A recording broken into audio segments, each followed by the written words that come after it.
I'm unpacking this vinyl flooring cutter, so let's take a look what's inside.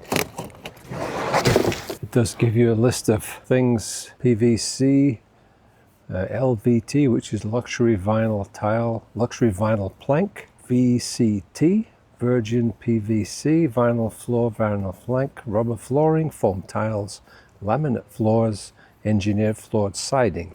Apparently good for quite a lot of things. Looks like we have a handle, and looks like a stone for sharpening. It's just bits of cardboard and some kind of a manual here, and it's got some stickers, looks like, for placing for measurement. And what I'm seeing here is it's got something tied up. It's got a key tied on here, some kind of a key. Obviously this is the handle. I took the plastic off it, and I'm just going to put this in. It comes with an Allen key, and there's a hole in here. Okay, so I'm going to back out this screw here so that I can push this down. Bump, bump, bump. And it's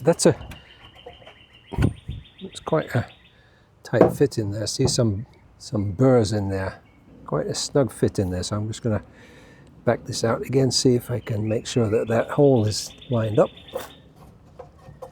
And there we can see now that's going to go through the hole.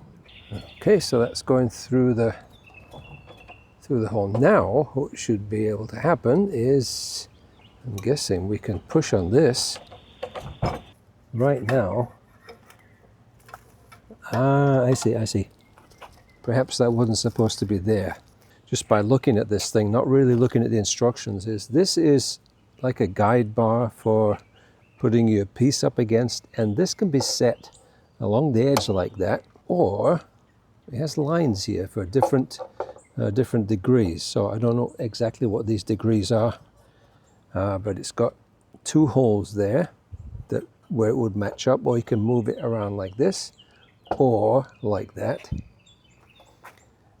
We have another pivot hole there where you can put this like that, and the same on the opposite side. So it looks like you've got, if you want 45 degrees, I'm guessing this is 45 degrees here. So I'm going to put this along the edge. I have a test piece from a little flooring job that I did.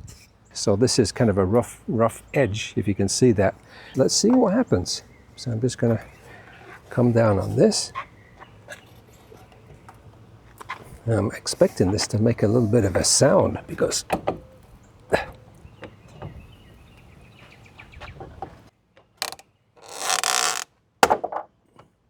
wow, actually that's quite impressive. I'm going to try this with an angle just to see how this works. So if I wanted a 45 degree,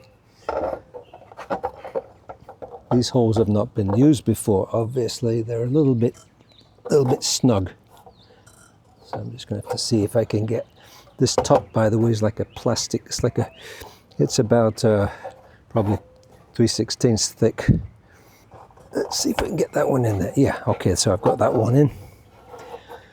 And let's see how this would work with, if I was cutting a 45 degree.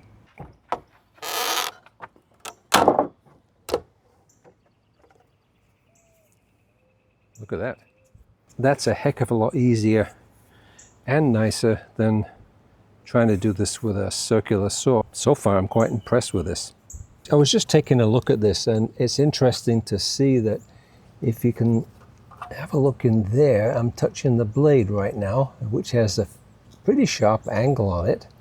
And that's quite a sharp angle on there. So that's the blade that's cutting on the top, but it also has a blade underneath, which I didn't realize at first. So it's actually cutting there, and this actually lands on a piece of, I guess that's a piece of plastic that's in there. So it's kind of sandwiched, you know, this, when you bring this down, it's coming, I would say, less than a millimeter, you know, like a 1/16 of an inch or something, or less than that, 32nd maybe.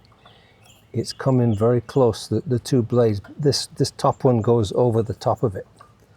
So you kind of, it's cutting from the top and the bottom. So there's just one more thing that I want to show, and it took me a while to figure out what it was all about, what this thing is for. But this is for when you want to carry this somewhere. You bring the blade down like this, and if you can see that in there, there is a place where you can put that. So that will allow you to keep the blade down and the handle in this position. It has a carry handle like this, so you can carry this around. It would be nice if that thing didn't stick out quite so far, but that's how it's intended to be.